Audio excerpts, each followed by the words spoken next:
Assalamualaikum warahmatullahi wabarakatuh.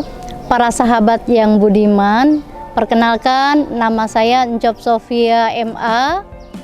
Saya anggota DPRD Provinsi Banten dari fraksi Gerindra di Komisi 1. Encop Sofia atau yang lebih akrab dipanggil Encop merupakan perempuan yang lahir di kota Serang tahun 1971 silam. Anak bungsu dari 8 bersaudara ini memiliki minat yang sangat besar terhadap pengetahuan. Encop menamatkan studi formalnya di berbagai kampus, diantaranya UIN Syarif Hidayatullah Jakarta, Bahasa Inggris Melbourne, Australia, Diploma Women Studies Hawaii University USA, Master of Art dalam bidang ilmu politik University of Hawaii USA. Encop mengawali karir menjadi seorang dosen di salah satu perguruan tinggi di kota Serang. Perempuan yang memiliki hobi berlari ini terjun pada dunia politik sejak tahun 2008 menjadi anggota dan pengurus Partai Gerindra. Encop juga merupakan anggota DPRD Kota Serang periode 2009-2014, kemudian DPRD Provinsi Banten dari 2014 hingga saat ini. Encop akan maju kembali pada pemilu 2024 untuk DPRD Provinsi Banten Dapil Kota Serang. Selain itu, Encop juga aktif di berbagai organisasi perempuan dan kebudayaan di Banten. Encop merupakan Ketua Kaukus Perempuan Politik Indonesia Provinsi Banten, Pembina Ikatan Pencaksilat Indonesia, serta Ketua Perempuan Indonesia Raya Wilayah Banten. Melalui kegigihan dan semangatnya, Encop menorehkan beragam aspirasi dan kebijakan dalam memperjuangkan perempuan. Baginya, kemakmuran dan kemajuan di Banten harus terus diperjuangkan. Seperti apa perjuangan Encop selama ini? Simak selengkapnya di podcast Suara Perempuan Banten.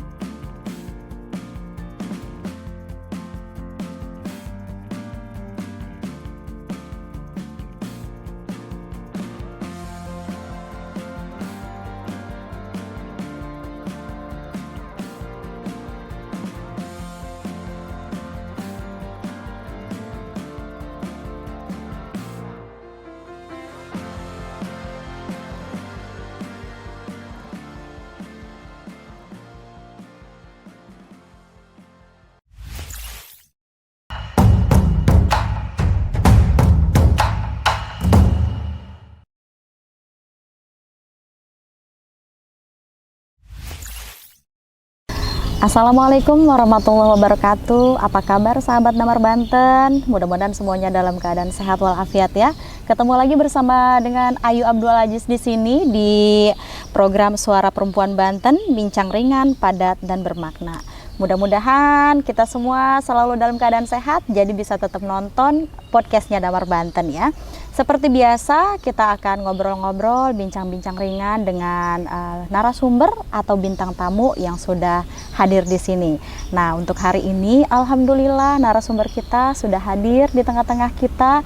Ada salah satu sosok wanita keren, hebat, berprestasi, asli Banten. Di tengah-tengah kita sudah hadir Ibu Encop Sofia. Selamat pagi Ibu.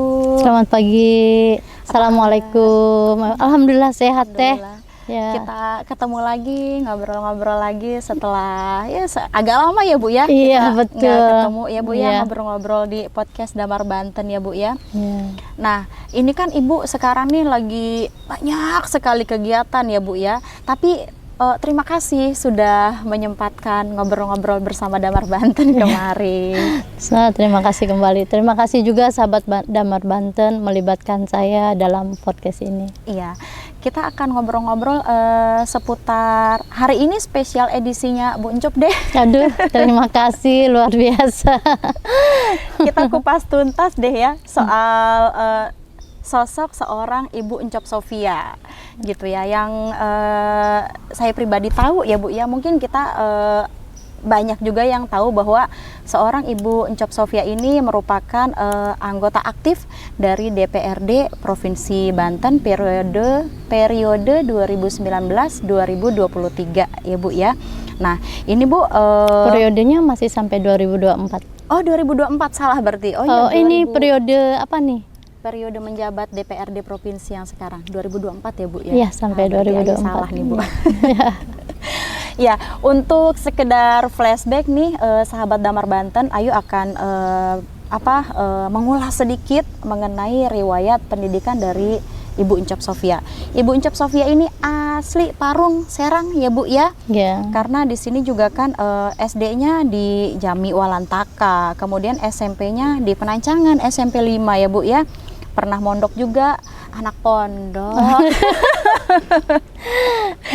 Anak pondok di Darul Qolam, kemudian juga sempat menempuh pendidikan sekolah tinggi di UIN Syarif Hidayatullah Usuluddin di Ciputat, Tangerang ya Bu ya. Saya juga di Aliyah ya, waktu Cilegon? madrasah aliyahnya ya. Oh iya, oh di Aliyah juga Bu. Iya. Nih keren.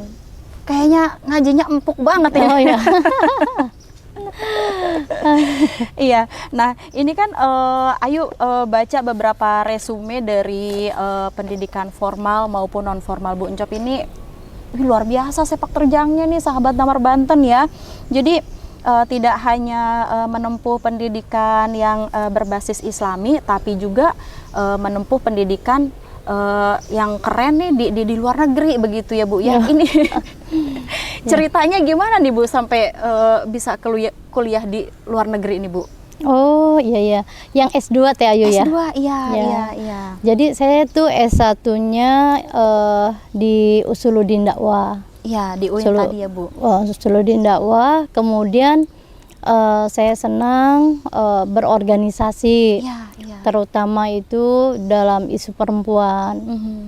Jadi kenakalan-kenakalan saya misalnya melihat potensi majelis taklim itu, saya melihat bahwa majelis taklim ini sangat potensial, marak di Indonesia, apalagi di Banten gitu ya. Saya terpikir nampaknya kalau majelis taklim dijadikan pusat pemberdayaan perempuan ini sangat menarik gitu. Jadi karena kenakalan saya berpikir mengusulkan bagaimana majelis taklim menjadi gerakan perempuan gitu. Kemudian dilihat dari aktivitas saya, hobi saya waktu itu memang banyak bergerak di kelompok studi.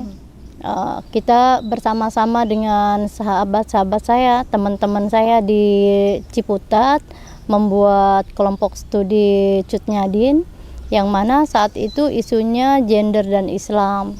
Nah di tahun 90-an itu isu gender dan Islam itu belum banyak. Nah mungkin karena itu isunya juga belum banyak yang saya geluti. Kemudian juga dengan teman-teman juga saya mendampingi beberapa anak jalanan ya. Supaya mereka sekolah, kemudian kita juga meng-create satu pesantren yang itu pesantrennya itu adalah anak jalanan. Iya, yang Ayu baca juga Ibu Encop Sofia ini gemar sekali berorganisasi. Apa sih Bu yang bikin seneng banget berorganisasi? Oh, apa ya? Saya berorganisasi diawali dari waktu SMP. Jadi waktu SMP itu kakak-kakak dari PII itu dia menjamah teman-teman mulai dari SMP itu, SMP, SMA gitu. Saya kebetulan terjaring. Sebenarnya saat SMP itu saya lagi dalam kejuaraan lari ya untuk Keresidenan Banten, mewakili Keresidenan Banten. Ibu Encop ini atlet lari. Atlet lari waktu di SMP 5. Padahal kelihatannya slow ya Bu Encop ini ya. Atlet lari ternyata. Iya. Waktu itu saya Wadiha. Memang di SMP 5 Panancangan, Kota Serang, banyak sekali memproduksi ya, melahirkan atlet-atlet pelari. Mungkin karena saat itu mau ke SMP 5 itu kan dari jalannya agak jauh, mesti naik beca gitu ya. Kala itu naik beca. Saat itu kala itu saya lebih banyak jalan kaki. Kirain lari juga Bu. Jadi karena terlatih jalan kaki akhirnya larinya juga bagus. Oh begitu. Banyak ketika sedang mewakili Keresidenan Banten, saat itu Banten masih jadi Keresidenan Banten di stadion. Saya lagi minum-minum es gitu, habis latihan, kemudian saya ketemu kakak-kakak kelas dari PI, kemudian saya diajak untuk ikut ikut ngaji. Nah, dari ikut ngaji itu kan sebenarnya belajar berorganisasi. Nah, sampai kemudian saya berorganisasi. Kalau di madrasah aliyahnya itu saya sempat juga jadi ketua OSIS waktu di madrasah aliyah di Al-Heriyah. Jadi karena basisnya banyak berorganisasi, sampai seterusnya organisasi itu menjadi satu kebutuhan. Panjang banget kalau saya cerita bagaimana tahapan berorganisasi sampai sekarang ya, gitu. Saya juga di HMI. Untuk singkat kata potongnya itu ya sampai ke pengurus besar. Kemudian sampai sekarang juga masih kalau di HMI, kalau untuk alumninya kan ada Kahmi ya. Nah, saya juga masih di Kahmi. Nah, karena gila organisasi gitu, kegiatannya juga saya senang juga di majelis taklim. Pokoknya kemana-mana deh. Jadi bagaimana waktu itu mengoptimalkan waktu lebih berharga, karena saya merasa bahwa dengan berorganisasi itu saya belajar banyak sikap orang, belajar kepemimpinan, memahami kompleksitas kehidupan, dan juga organisasi sebagai upaya melakukan advokasi penegakan keadilan gitu. Nah, itulah akhirnya alhamdulillah sampai sekarang saya masih berorganisasi, organisasi di perempuan politiknya. Saya sebagai ketua KPPI Provinsi Banten. Kemudian di partai politik baru kemarin nih belakangan saya diminta oleh partai untuk mengabdi lebih luas lagi. Selain saya menjadi ketua juga di pemberdayaan perempuan DPD Provinsi Banten. Bersama-sama dengan ketua saya Pak Andra Soni yang luar biasa. Kemarin beliau adalah sekretaris DPD, sangat luar biasa sekali manajemennya apanya. Kita punya ketua DPD Pak Desmond Junaidi Mahesa, itu juga luar biasa. Saya banyak belajar politik di kedua orang tersebut ya, Pak Desmond dan Pak Andra Soni. Sangat cerdas, humble, bijaksana, sehingga ketika Pak Desmond wafat, beliaulah yang menggantikan Pak Desmond sekarang. Dan saya masih tetap bersama-sama dengan Pak Andra Soni jadi salah satu wakil ketua. Jadi mengetuai bidang pemberdayaan perempuan. Nah, kemarin didorong juga menguatkan untuk di saya partainya. Jadi di PIRA Perempuan Indonesia Raya sebagai ketua Provinsi Banten. Keren sekali. Ini nambah lagi aja nih resumenya ya. Track recordnya nambah nih ya, jabatan atau prestasinya nambah lagi. Pengabdiannya bertambah. Bicara politik nih ya Bu ya, apa sih yang melatar belakangi Bu Encop ini memilih sekolah politik Bu? Waktu itu ya? Waktu itu saya kan dari Usuluddin Dakwah. Saya cerita bahwa saya banyak bergerak di masyarakat, di majelis taklim. Nah, kenakalan saya berpikir majelis taklim ini sebenarnya sangat potensial untuk dioptimalkan melakukan pemberdayaan perempuan. Jadi saya berpikir bagaimana majelis taklim menjadi pusat gerakan perempuan, gitu. Kemudian saya melihat juga karena di Ciputat itu dekat terminal. Kalau saya pulang ke Serang, kadang-kadang saya lewat Rambutan, ya. Itu juga terminal Rambutan. Saya melihat banyak sekali pedagang asongan, pengamen, anak jalanan itu perempuan. Rasanya teriris gitu ya, kasihan. Merasa bagaimana kalau ini juga diberdayakan, disatukan dengan gerakan dengan gerakan majelis taklim di sekitarnya. Iya, iya. Karena kenakalan itulah kemudian saya mendapatkan beasiswa, bukan dikasih, tapi saya mendaftarkan diri di Ford Foundation. Saat itu lagi membuka untuk beasiswa pimpinan muda istilahnya.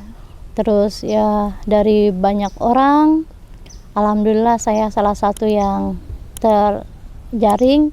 Mungkin mereka melihat ada baiknya saya dikasih tambahan sekolah lagi supaya saya bisa bermanfaat pada orang yang lebih banyak lagi gitu. Iya, iya, iya. Jadi saya kemudian terpilih dan masuk. Sebenarnya waktu itu di Hawaii University ya. Di Hawaii University itu sebenarnya awalnya saya itu pengennya itu master di Women's Studies. Women Studies. Jadi pengennya itu di pemberdayaan perempuan juga sebenarnya Lagi-lagi masternya. perempuan ya, Bu. Tetapi ketika sampai di sana 1 semester, kemudian advisor saya menyarankan bahwa isu-isu tentang perempuan itu banyak sekali bersentuhan dengan isu politik. Nah, karena itulah kemudian saya masuk ke master ilmu politik. Awalnya ketika saya diajak untuk ngambil politik, saya takut. Iya. Karena sudah terbiasa terdengar bahwa politik itu keras. Politik itu bukan dunia perempuan. Iya. Kayaknya politik kalau departemen politik itu maskulin banget gitu ya. Betul. Tetapi setelah saya belajar di ilmu politik, ternyata ya politik itu hari-hari ya. Dan perempuan sebenarnya sudah akrab dengan dunia politik. Artinya perempuan itu sudah terbiasa kalau kita ini ke pasar itu terbiasa kita melakukan negosiasi gitu ya. Itu bagian politik juga, Nah, Bu? sebenarnya kan itu kan kesepakatan bersama melakukan lobby ya. Bagaimana harga yang tadinya tinggi kemudian melakukan kesepakatan. Itu juga perlu kecerdasan, perlu kemampuan menyenangkan gitu ya. Ya. Ada orang yang nawarnya itu sambil galak gitu kan. Tapi ada yang melakukan negosiasinya itu dengan santun gitu. Iya, iya. Sehingga ada keberhasilan. Artinya ya ternyata politik itu sebenarnya sebagai alat negosiasi dan advokasi yang mana tujuannya adalah untuk melakukan pembelaan terhadap masyarakat yang termarginalkan. Saya sebagai Encop Sofia atau TAYU sebagai TAYU itu bisa membantu orang kalau kita misalnya ngelihat ada orang tidak sekolah. Kayak zaman-zaman dulu saya ngelihat ini ada anak yang tidak sekolah, kita bisa patungan sesama teman-teman yang memiliki keperhatian yang sama. Tetapi kemampuan kita kan hanya bisa membantu 1 orang dan sampai tuntas aja itu udah hebat. Iya, betul, Nah, betul. Tapi kalau kita masuk ke ruang politik, di mana kita memiliki kebijakan yang lebih luas, Betul. misalnya kami dulu mencoba melakukan institusionalisasi dengan membuat misalkan rumah singgah untuk anak jalanan. Itu lebih luas lagi jadi pengabdiannya. Yang kita layani bisa banyak anak jalanan. Dan juga kita juga bisa mengakomodir orang-orang yang punya kepekaan yang sama untuk sama-sama berjuang. Nah, terlebih kalau kita masuk di ranah demokrasi ya. Demokrasi itu kan memberikan ruang di mana pemilu merupakan alat penjaringan wakil-wakilnya yang kemudian itu bisa mengakomodir persoalan-persoalan rakyat, persoalan-persoalan kemanusiaan, persoalan-persoalan perempuan dan lain sebagainya. Dengan menjadi anggota legislatif itu kita bukan saja bisa melayani 1 orang, tapi kita bisa melayani tergantung pada level legislator kita di mana. Misalnya kalau di provinsi, kebijakan kita langsung bermanfaat untuk seprovinsi Banten. Seprovinsi. Begitu Ya. juga kalau di tingkat kota berarti sekota. Satu begitu ya, Bu, ya? kota. Satu kota atau satu kabupaten. Satu gitu ya, Bu. kabupaten dan Iya. di nasional tentu saja juga se-Indonesia. Iya. Nah, Bu Uncop ini kan peduli sekali terhadap keterwakilan perempuan. Ini terbukti beliau ini sekarang menjabat sebagai ketua KPPI. Kemudian juga tadi barusan dibahas sedikit mengenai ketua PIRA Provinsi Banten. PIRA ini Perempuan Indonesia Raya. Nah, lika-liku apa sih Bu yang pernah Ibu alami gitu sebagai pembela perempuan? Ya, lika-likunya itu pertama ketika kita ngomong keadilan gender itu banyak orang yang belum memahami secara detail ya.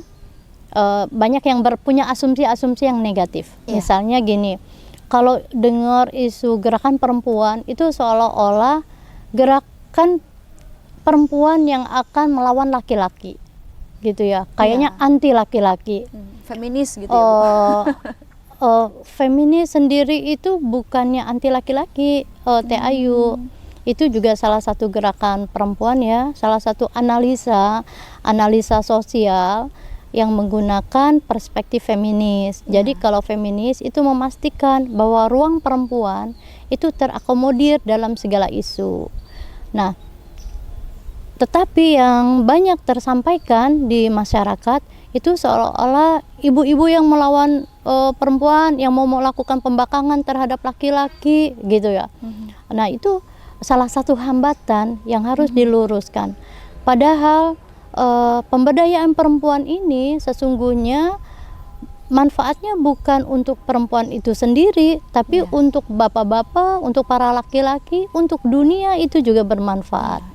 Jadi bagaimana Allah menciptakan laki-laki dan perempuan itu bisa dioptimalkan secara maksimal keduanya.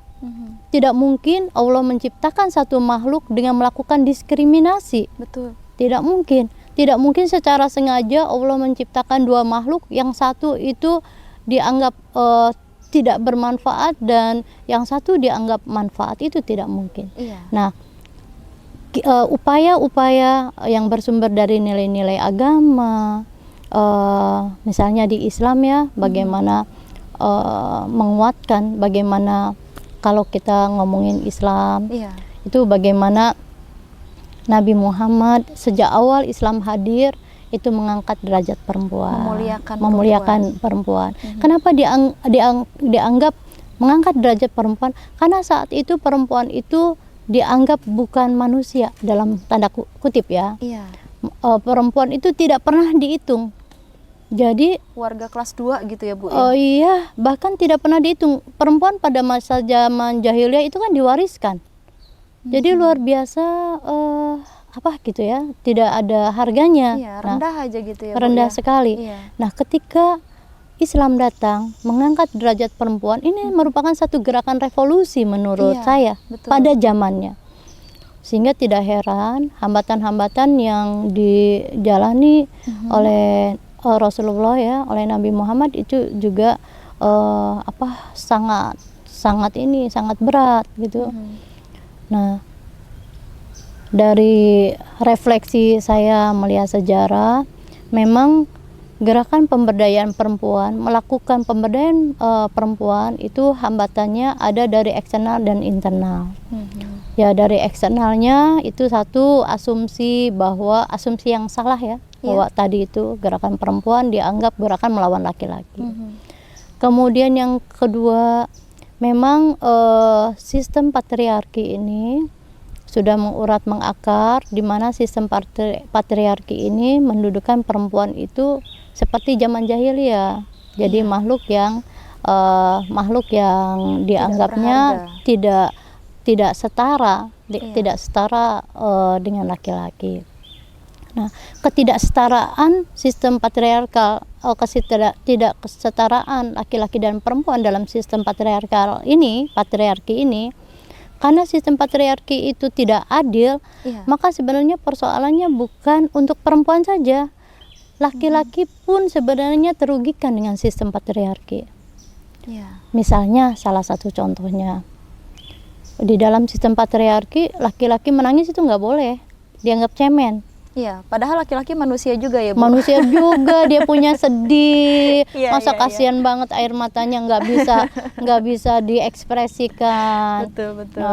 Kemudian juga di dalam rumah tangga itu kan di dalam rumah tangga Allah sudah menakdirkan ya, kita sudah berumah tangga.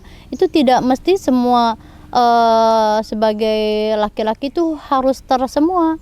Nah, sistem patriarki ini mendorong laki-laki itu harus semua. Kasihan kalau dia punya istri yang kebetulan punya potensi yang luar biasa. Betul. Dan kemudian potensi istrinya ini lebih banyak di publik ya, diperlukan Iya, di publik. iya. Itu kalau dalam sistem patriarki, kalau ditanya suaminya kerja apa atau suaminya bagaimana, di dalam sistem patriarki, ketika di rumah ngelihat suaminya yang santun, kemudian mau berbagi kerjaan Iya. rumah, itu dianggap jelek gitu loh.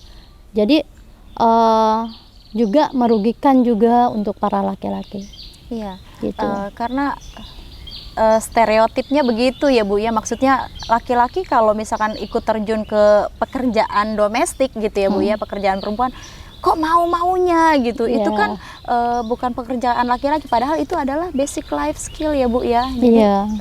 zaman sekarang itu ya itu tadi, kesetaraan itu sahabat Damar Banten, seperti mencuci piring atau memasak atau bahkan bebenah, itu tidak hanya kemampuan yang harus dimiliki oleh perempuan aja ya, Bu Iya. ya. Iya. Perempuan juga kan bukan robot ya, Bu ya. Iya. Ada kalanya yang namanya seorang istri kan sakit atau melahirkan, dia tidak bisa melakukan pekerjaan domestik, tugas suami di situ.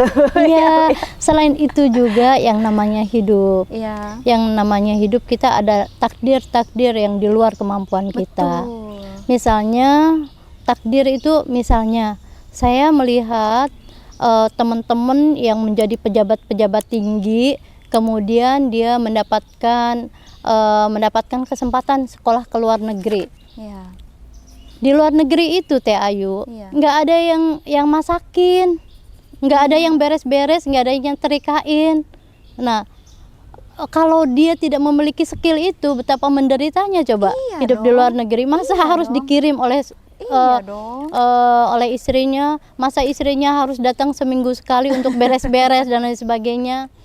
Nah, kemudian si istri ketika ditinggalkan juga, kan ada hal-hal yang biasanya itu ngarepinnya dari suami kan. Iya, iya. Jadi multi talenta antara suami istri ya, laki-laki dan perempuan, basic life skill istilah Iya. Teh Ayu, itu kan tidak salahnya dimiliki oleh laki-laki dan perempuan. Iya, betul, Gitu. betul. Kayak misalnya perempuan kalau misalkan dia punya kemampuan lebih berdaya, kenapa enggak gitu ya, Bu ya.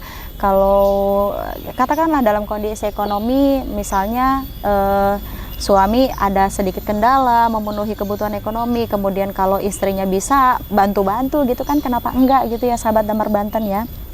Ya. Nah, ini Bu, menurut Ibu ya, bagaimana peran pemerintah dalam melindungi hak-hak perempuan, karena Ibu kan sekarang sedang duduk di anggota dewan gitu ya, Bu ya. Bagaimana peran pemerintah selama ini? Iya, jadi gini Teh Ayu, kalau di dalam undang-undang, baik di nasional, kabupaten, kota, provinsi, itu perlindungan terhadap perempuan itu sudah ada cantolannya. Iya. Ya, alhamdulillahnya, misalnya di Banten, ini termasuk provinsi yang lebih awal setelah terbitnya instruksi Presiden tahun 2000 tentang pengarusutamaan gender. Pengarus utama. Ya, jadi Provinsi Banten sudah punya perdanya tuh tahun 2005 kalau tidak salah ya, Perda nomor 10 tentang pengarusutamaan gender. Jadi hanya 5 tahun setelah instruksi Presiden. Padahal di provinsi-provinsi lainnya banyak loh Teh Ayu yang baru belakangan saja ada peraturan daerah tentang pengarusutamaan gender. Nah, memang hampir seluruh provinsi ketika ada instruksi Presiden itu ada peraturan wali kota atau peraturan gubernur yang mengimplementasikan instruksi itu. Nah, kalau nyampe ke peraturan daerah, bedanya gini, kalau ke peraturan daerah, maka itu ngatur bukan saja internal pemerintahnya, tapi juga masyarakatnya diatur. Nah, masyarakat itu terdiri dari dunia usaha, masyarakat secara pribadi, atau organisasi-organisasi yang ada di wilayah itu. Kalau peraturan pemerintah itu dia hanya mengatur internal pemerintahnya saja, gitu. Nah, kalau pengaruh utamaan gender, pemerintahnya diatur, pemerintah juga diaturnya bukan hanya dinas pemberdayaan perempuan saja yang diatur, tapi seluruh dinas diatur, seluruh OPD dia harus ada focal point gender. Kemudian dia ngatur juga yang tadi itu, bagaimana dunia usaha juga ikut serta, bagaimana masyarakat juga ikut serta. Jadi perlindungan perempuan di tingkat kebijakan di Provinsi Banten itu memang sudah bagus. Alhamdulillah sudah bagus. Bahkan sekarang Perda pengaruh utamaan gendernya sedang dilakukan revisi untuk mengadaptasi peraturan-peraturan menteri yang datangnya itu belakangan, yang datangnya baru-baru ini. Jadi diadaptasi lagi, disempurnakan lagi gitu. Belum lagi perda-perda lain ya, perda perlindungan pekerja perempuan. Di Kota Serang juga sudah bagus. Ketika saya menjadi DPRD Kota Serang, kita juga sama-sama membuat perdanya itu adalah partisipasi perempuan dalam pembangunan. Kemudian juga perda layak anak gitu ya. Nah, kita di provinsi ini, Provinsi Banten, perda layak anak itu sudah hampir di 8 kabupaten kota sudah punya perda layak anak.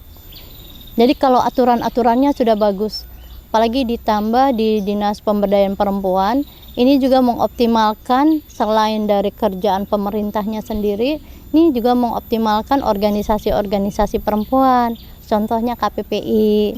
Sekarang juga sedang berkolaborasi dengan Dinas Pemberdayaan Perempuan, memastikan bagaimana pemberdayaan perempuan itu semakin banyak. Nah gitu. Tetapi sebagai satu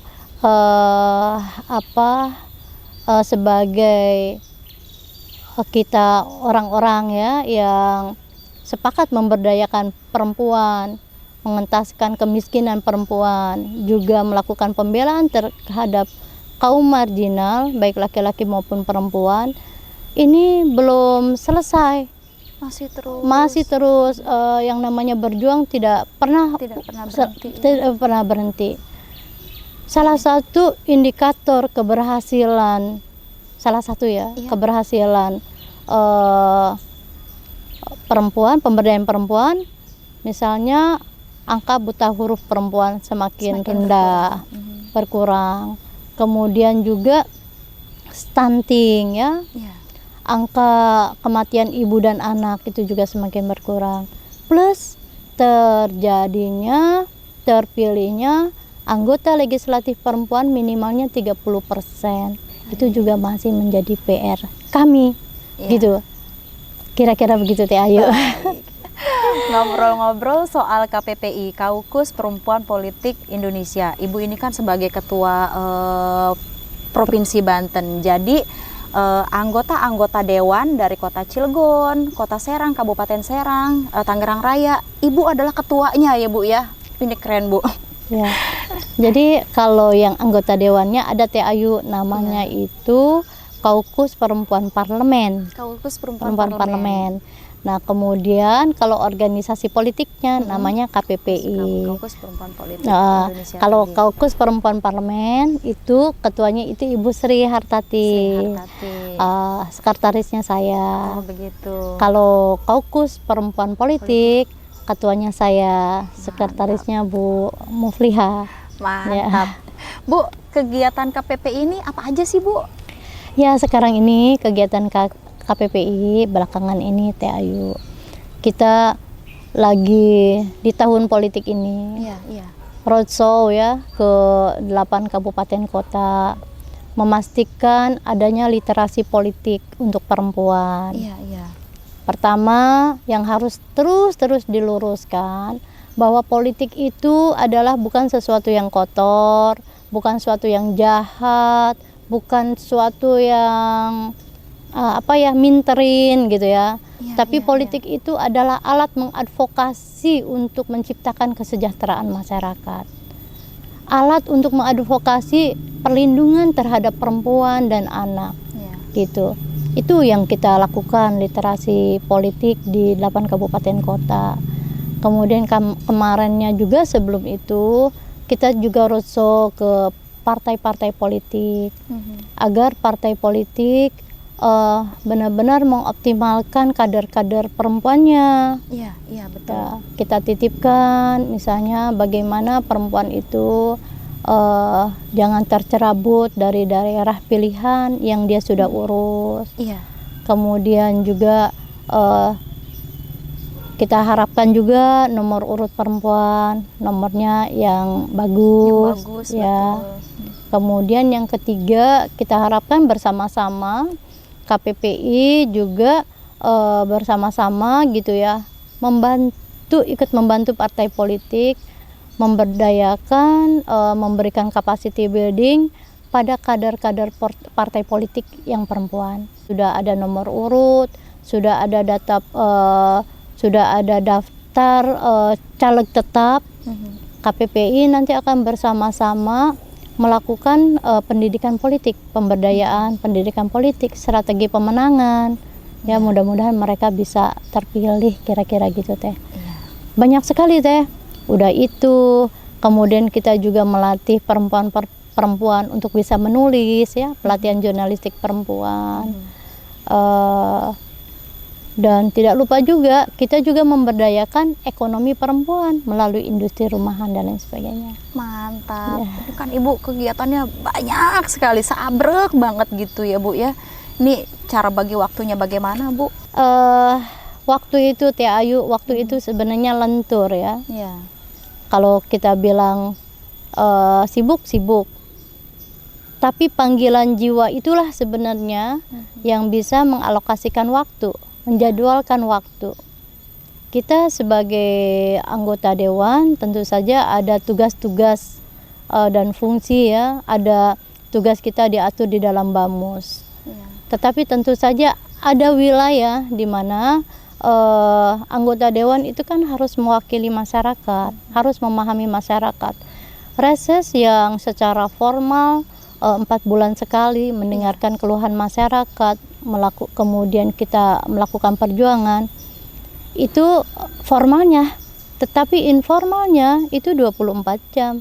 Ya, ketika kita kunjungan kemana, kita melihat jalan, kita melihat apa, kita dengar isu ini, isu itu gitu. Nah, maka bersamaan dengan itulah pemihakan kita pada masyarakat, baik melalui organisasi KPPI maupun secara pribadi, itu bagian dari pemihakan Teh Ayu. Sehingga jadwalnya itu pasti ada. Lentur aja gitu ya Bu ya. Jadwalnya pasti Fleksibel ada. ya. Iya. Baik. Gitu. Baik. Dengan tidak mengorbankan tugas dan fungsi sebagai anggota dewan. Karena hanya menjalankan tugas fungsinya saja tanpa memperhatikan substansi isinya dari semua itu menjadi rutinitas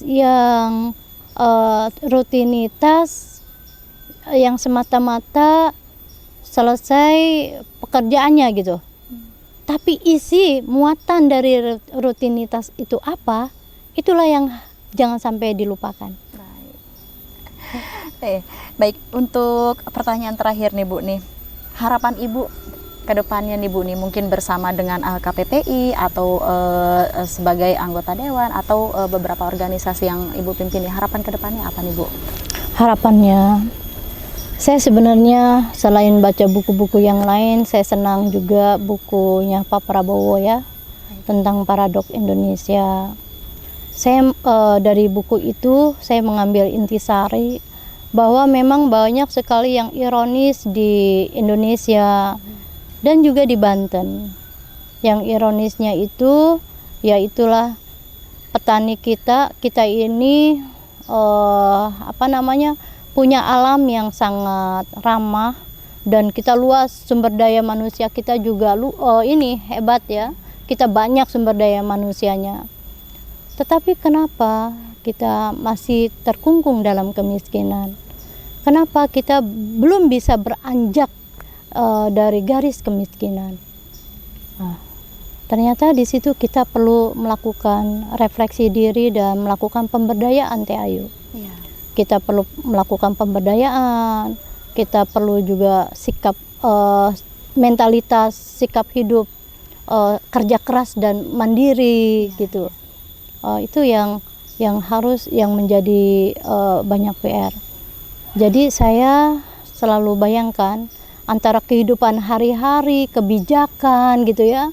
Ini kalau kita ngomongin tentang menciptakan masyarakat yang ideal, ini kan memang sangat luas sekali. Di mana Banten yang tadinya kursinya itu 85 kursi, Teh Ayu, Iya. Karena penambahan penduduk yang signifikan, sekarang Banten itu kursinya sudah mencapai 100. Wow. 100 kursi. Iya. Nah, salah satunya di Kota Serang, di mana dapil saya, yang tadinya itu adalah 5 kursi, sekarang nambah jadi 6 kursi. Kemudian beberapa tempat lainnya ya, kayak Tangerang, Lebak dan lain sebagainya, itu ada penambahan kursi.